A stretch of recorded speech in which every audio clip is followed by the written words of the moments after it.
Just at a very high level, I would say that there are a lot of difficulties, a lot of challenges. We'll talk about all of them in detail. People put words in your mouth and kind of get the reputation as this doom and gloom guy. Jim Rickards is always talking about the end of the world, which I don't. I never use that expression.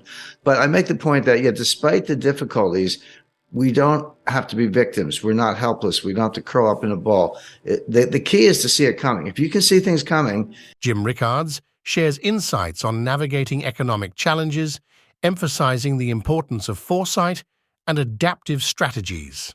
Learn how understanding complex systems and behavioral psychology can lead to successful wealth preservation and even growth, with historical examples to illustrate key principles. You can deal with them accordingly. You can get through them, not only preserve wealth, but actually make money. I always point out the example of Hugo Stinnes, and people go, who's that? He was an industrialist in Weimar, Germany in the early 1920s, and he could see the hyperinflation coming long before the middle class, long before anybody else. He went out and borrowed an enormous amount of Reichsmarks, that was the currency at the time, and just bought industrial assets, coal mines, vessels, natural resources, etc. So here comes the hyperinflation. He gives it a little time. He pays back his debts. I would say pennies on the dollar, like a millionth of a penny on the dollar, in other words. But he paid it back. They were sweeping the money down the sewers, but he paid back his debts and kept all the assets. And he became the richest man in Germany. And my German is not very good, but his nickname was the Inflationskönig, which means the inflation king. So there are other stories like it, Joseph Kennedy in the 1929 crash. But here's a guy who lived through the greatest hyperinflation of any modern industrial economy and ended up as the richest man in Germany because he saw it coming and made the right move. So again, we're not helpless. We can do things about it. But the key to empowerment, as I say, is to see it coming. That's where the analysis comes in. And you're like, gee, Jim, are you smarter than everybody else? Of course not. There are a lot of big brains around, but people have flawed models. There's a lot of behavioral psychology behind it, the confirmation bias or believing the future will resemble the past, which it usually does not. And so if you're going to stick to those models, yeah, you're going to get really bad results. It's hard to think of an institution that has a worse forecasting record than the Federal Reserve, the U.S. Federal Reserve, with the possible exception of the IMF. They're both pretty bad. I mean, you could almost take the Fed forecast, do the opposite, and be just fine. There's more to it than that, but they just stick to these really bad models. But if you understand how the economy really works, if you understand it's a complex dynamic system, all I've done is I've taken complexity theory, which has been around for a while. I mean, you can say 13 billion years because the Big Bang was the ultimate complex dynamic paradigm shift or a phase transition. But the science of complexity, understood in mathematical terms, really dates to kind of the early 60s.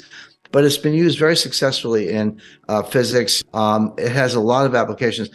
All I did was bring it over to capital markets. I looked at capital markets and said, wait a second, here's one of the most complex dynamic systems you can picture. And then there's nothing more complex than the human brain. So you're putting humans on top of capital markets. You've got complexity squared or some exponent. And those models work brilliantly. But try getting anyone to understand it or do that work is difficult. But again, the point is, if you have the right models, and I would include behavioral psychology, a good dose of history, complexity theory, and a few other branches of applied mathematics, you can get very good results. But if you stick to, the Phillips curve and non-accelerating inflation, unemployment rate, and a lot of other nonsense the Fed uses, yeah, you're gonna get it wrong.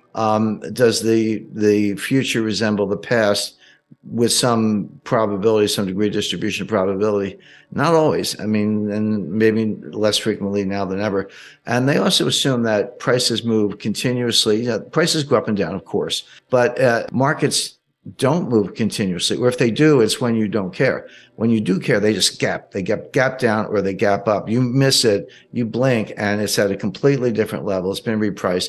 Now, you can still get in and out, but you've either made a lot of money or lost a lot of money, in the blink of an eye. So when you take those characteristics, and this is how I started kind of, deconstructing it, if you will, and say, well, look, markets are not efficient. That's nonsense. They don't move continuously and slowly. They gap up and they gap down. And if you're not ready for that, you've missed the boat. Nothing's risk-free. So why don't we start there? When I started identifying those factors that, in my view, were incorrectly applied, and you say, well, what looks like that? Well, the answer is a complex dynamic system, a system that produces hurricanes and tornadoes and lightning bolts and power outages and earthquakes and tsunamis. Those are all examples of the results of complex dynamic systems. An earthquake doesn't sneak up on you. It just the ground falls out from under you instantly. And that's what happens in markets. So then I said, well, maybe that's a better model. Of course, it is. Things evolve all the time. Another tool, intellectual tool, applied mathematical tool, uses Bayes' theorem without getting too much in the weeds. And I learned Bayes' theorem at the CIA because I always say, if you have all the facts, a smart high school kid can solve the problem. The intelligence agencies and others, and people in capital markets, have to solve problems when you don't have all the facts. But you have no choice. In national security or defense, it's literally life or death. On Wall Street, it could be your fortune or your client's fortune.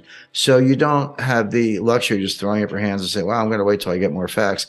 That's what Janet Yellen did, but that doesn't work in the real world. She's kind of detached from that. So how do you solve problems when you don't have all the facts you need to really solve the problem, and you know it, but you have to deal with it anyway because it's coming at you?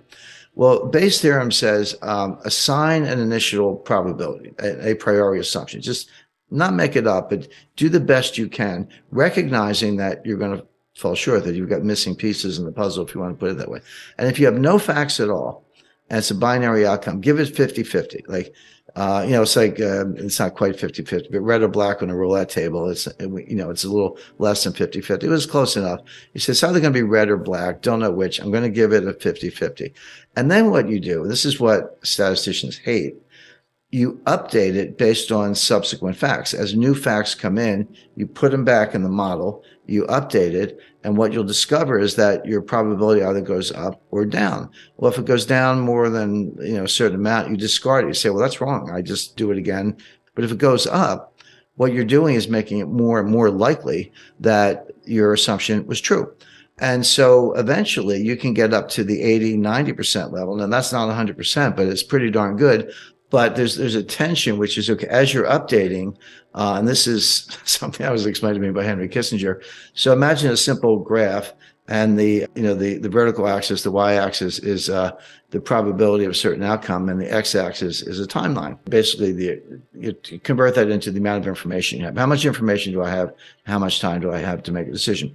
Well, at zero, at the outset, you have no information, or very little. But you have a lot of time. You have a lot of degrees of freedom. But as you move across the x-axis, as you move down the timeline, what you discover is you get more and more information, which is a good thing. So that curve is going up. But you have less and less time, fewer degrees of freedom. That curve is going down. So when you get all the way to the other end, it's like, hey, I have perfect information, but it's too late. It's over. I missed either war started, or I lost all my money, or something bad happened. So what you look for is the sweet spot in the middle, call it the Kissinger cross, where I have enough information to be smart, but enough time to have degrees of freedom and be able to act. You look for that sweet spot in the middle, and that's when you act. And with a little humility is a very good tool, a good addition to the formula. So as I say, in the CIA, you never have enough information. You're always trying to get more, but you have to do the best you can, and kind of make assumptions and make forecasts, because you don't have the luxury of sitting back. You can't wait for 10 9/11 events so you can have a good statistical base. You got one, and you want to prevent the next one. Jim Rickards reminds us that despite economic challenges, we hold power in understanding market dynamics. By integrating various disciplines and staying adaptable, we can navigate uncertainty and seize opportunities. Let's embrace complexity, stay informed, and act with humility as we shape our future.